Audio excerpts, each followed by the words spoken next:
Bienvenue dans cette nouvelle et dernière vidéo sur la conclusion.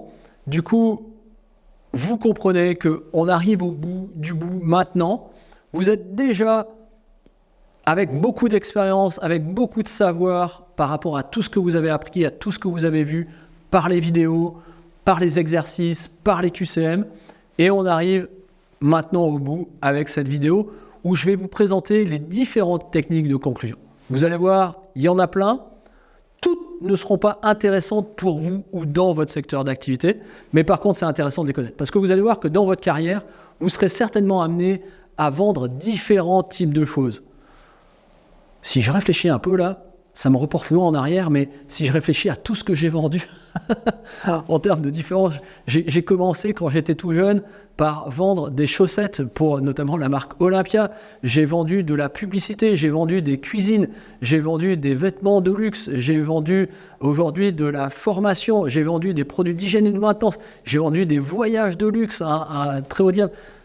J'ai vendu plein de choses.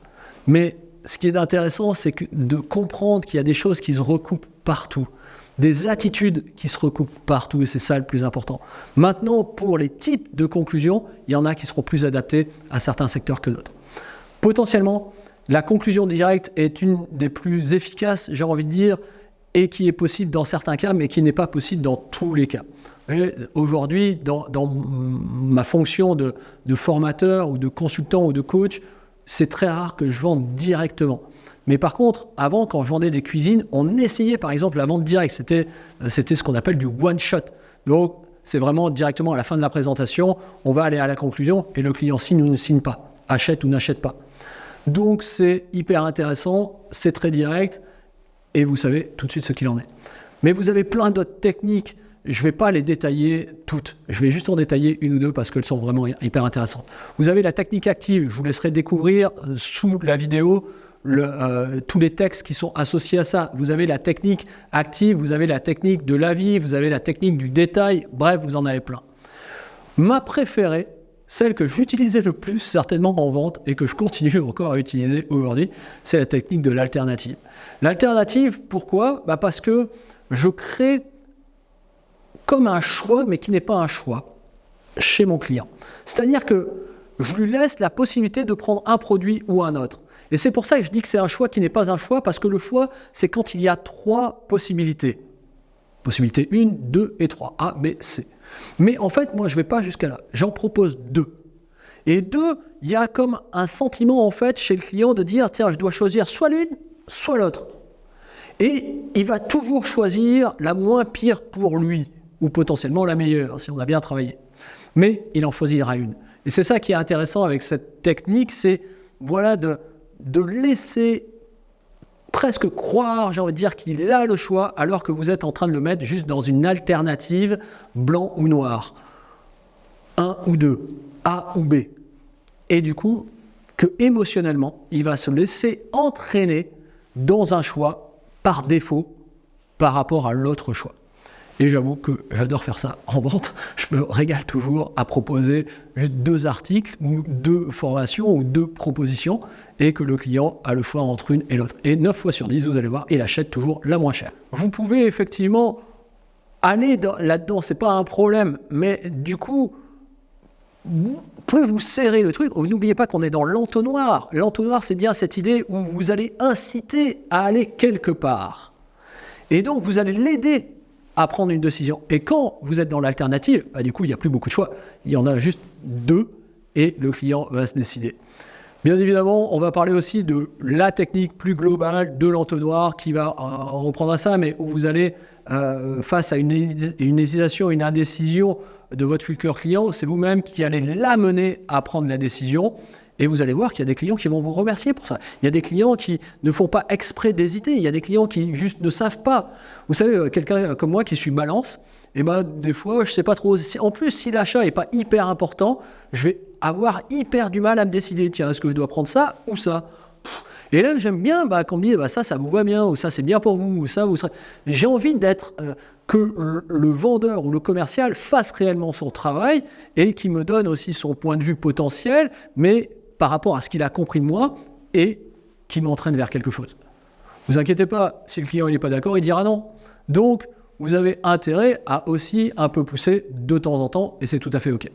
Je vous laisserai découvrir en dessous de la vidéo encore un tableau complet sur des différentes techniques, l'invitation directe, la peau de l'ours, avec la description et les exemples. Vous voyez, c'est super parlant. Et vraiment, je vous invite à lire tout ce tableau parce qu'il y a des choses. Vous allez retrouver effectivement l'alternative, mais vous allez aussi voir le crochet ou encore la peau de l'ours. La peau de l'ours, ça peut être intéressant. C'est ce qui consiste à faire comme si le client avait pris la décision d'acheter. Et donc, il n'a pas encore acheté, il ne vous a pas encore dit oui complètement, mais vous, dans votre tête, c'est comme s'il avait déjà acheté. Et donc, du coup, monsieur, je vous fais livrer ça pour quand? Telle date? Et là, hop, vous enclenchez directement sur la vente. Ça peut être intéressant. C'est pas possible tout le temps, c'est pas possible avec tout le monde. C'est juste que votre capacité d'adaptabilité par rapport à vos connaissances va être hyper important. Au fond, vous allez voir que la conclusion, c'est votre mindset qui va faire la différence, c'est votre envie qui va faire la différence. Que vous preniez une technique ou une autre, que vous réussissiez cette technique ou pas, ce qui va faire vraiment la différence, c'est votre mindset, votre état d'esprit. Et après, la technique va venir vous aider, vous accompagner, vous appuyer, va rendre la chose facile. Et donc, du coup, vous avez raison de l'utiliser parce que ça va vous faire conclure la vente. Je ne peux pas laisser ces vidéos sans terminer par vous parler de, puisqu'on parle de conclusion, de vente additionnelle ou de cross-selling. La vente additionnelle, vous savez tout ce que c'est. On vend un produit, le client est d'accord, et on va rajouter un autre produit, on va lui proposer un autre produit. Pour moi, c'est hyper important, c'est même fondamental. Alors bien évidemment, ça dépend de ce que vous vendez. Si, je ne sais pas, si vous vendez une voiture, bon, ça sera difficile de vendre une autre voiture, mais par contre, vous pouvez vendre des options sur la voiture. Et c'est là où on va faire du cross-selling, la vente additionnelle, et c'est très important. Parce que c'est ce qui va faire la différence entre un bon vendeur et un vendeur moyen. N'oubliez pas que jusqu'à ce que vous vendiez le premier article, le client n'est pas forcément client, il est prospect. Et le plus difficile, c'est justement de vendre ce premier article. Après, le reste, c'est une forme de finalisation. Et donc, du coup, ça devient plus facile. Le cross-selling, la vente additionnelle, de mon point de vue, doit être obligatoire chez les commerciaux. Vraiment. Proposer systématiquement s'ils veulent quelque chose d'autre ou de différent. Quand vous pouvez, faites-le. Vous allez faire augmenter votre chiffre d'affaires de façon significative. Vraiment. Vous pouvez avoir des différences entre un commercial et un autre de 20, 30, 40% entre celui qui fait de la vente additionnelle et celui qui n'en fait pas. Une autre technique aussi est ce qu'on appelle l'upselling. L'upselling, c'est quoi? C'est ce qui consiste au fond à orienter le choix du client vers quelque chose de plus cher, vers une montée en gamme en fait. Et là aussi, c'est très intéressant. Parce que du coup, vous allez pouvoir, je ne sais pas, quelqu'un vient vous acheter, je reprends l'exemple des voitures, vient vous acheter un certain modèle qu'il a en tête, ok, par rapport au prix qui lui convient. Mais peut-être que vous pouvez le faire l'upseller, c'est-à-dire monter à une gamme de voitures supérieure, avec un moteur plus puissant peut-être, ou avec plus d'options, quelque chose en plus.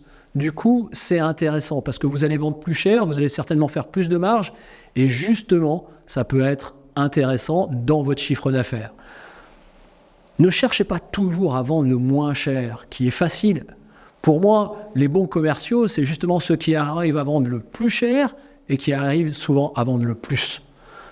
Donc du coup, le prix n'est pas un problème. Le problème vient plus de votre état d'esprit, encore une fois.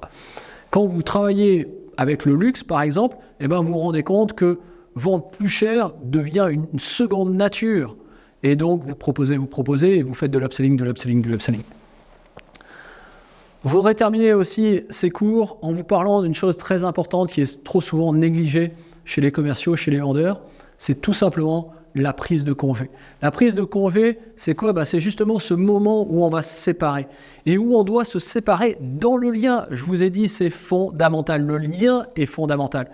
Donc du coup, c'est la manifestation de politesse, de reconnaissance envers quelqu'un au moment de son départ. Et donc, nous, par rapport au client qui vient de vous acheter quelque chose, et j'ai envie de dire même d'ailleurs, même s'il ne vous a pas acheté, ayez la meilleure prise de congé possible.